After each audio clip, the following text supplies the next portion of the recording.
नमस्कार दोस्तों, मैं हूं एस्ट्रो पूजा। दोस्तों, आज मैं आपको बताने वाली हूं कि घर की, दुकान की, शॉप की या कोई जगह आप जब खरीदते हैं, उसकी शुद्धिकरण बहुत ज़्यादा ज़रूरी क्यों है। क्यों कहा जाता है कि जब आप कोई घर खरीदते हैं या शॉप खरीदते हैं, वहाँ पे पहले हवन करवाना क्यों ज़रूरी होता है।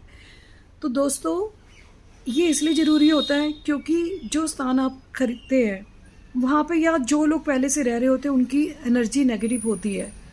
या कोई आपने दुकान खरीदी, उससे पहले जिसने यूज़ करी उसकी एनर्जी वहाँ पे समाहित हो जाती है। और बहुत सारी जगह इस समय पे ऐसी होती है कि वहाँ पे आत्माओं का भी वास होता है। कई बार चलती हुई दुकान चलती नहीं है क्योंकि वहाँ पे हो सकता है कि बहुत सारी आत्माएं हों। और कई बार उस जगह पे इतनी नेगेटिव ऑरा होती है कि क्योंकि हम इन आँखों से उस आत्मा को देख नहीं पाते। और कई बार ये चीज़ें हमें साधना में दिखती है। जब आप मेडिटेशन करते हैं तो आपको आभास होने लगता है कि कुछ यहाँ पे गलत है। घर में बार बार कांच का टूटना, ये आत्मा होने का संकेत होता है। घर में अचानक से कोई तस्वीर गिर जाना, ये भी आत्मा का संकेत होता है।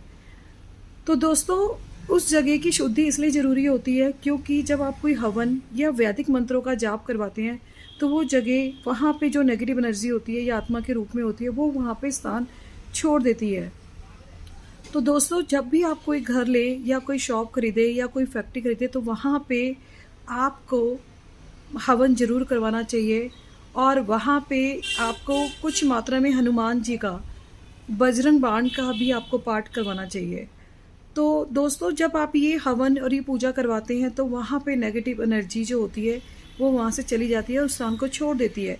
इसी बात पे मैं आपको अपनी एक स्टूडेंट का किस्सा सुनाने जा रही हूँ। मेरी एक स्टूडेंट थी जिसने एक नया फ्लैट लिया था।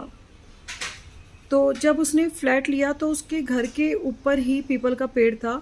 और उस पीपल के पेड़ की वजह से, क्योंकि पीपल के पेड़ पे भी बहुत सारी आत्माएं वास करती हैं, बट जब आप उस स्थान पे रहने लग जाते हैं तो वो कहीं ना कहीं उस पर्सन को मतलब दिक्कत करती है। तो वो जो पेड़ था वो घर के ऊपर ही झुक रहा था। और उनके हस्बैंड को रात को सपने आने लगे कि मैं आपको मार डालूंगी, आप यहाँ से चले जाओ। उसके बाद वो घबरा गए और लगातार कुछ हफ्ते तक ये सपना आता रहा। फिर जब उन्होंने घर में गायत्री मंत्र करवाया, उसके बाद ये सपना उनको आना बंद हो गया और वो स्थान प्योर हो गया। तो दोस्तों, इसलिए मंत्रों का जाप, वैदिक मंत्रों का जाप बहुत ज़रूरी होता है। तो घर में आपको कम से कम महीने में एक बार हवन ज़रूर करना चाहिए, ताकि घर में अगर कोई नेगेटिव एनर्जी किसी के थ्रू आ भी जाए तो वो वहाँ से चली जाए। तो दोस्तों, नेक्स्ट मैं फिर हाजिर होंगी किसी नई रेमेडी के साथ। आपका दिन शुभ रहे।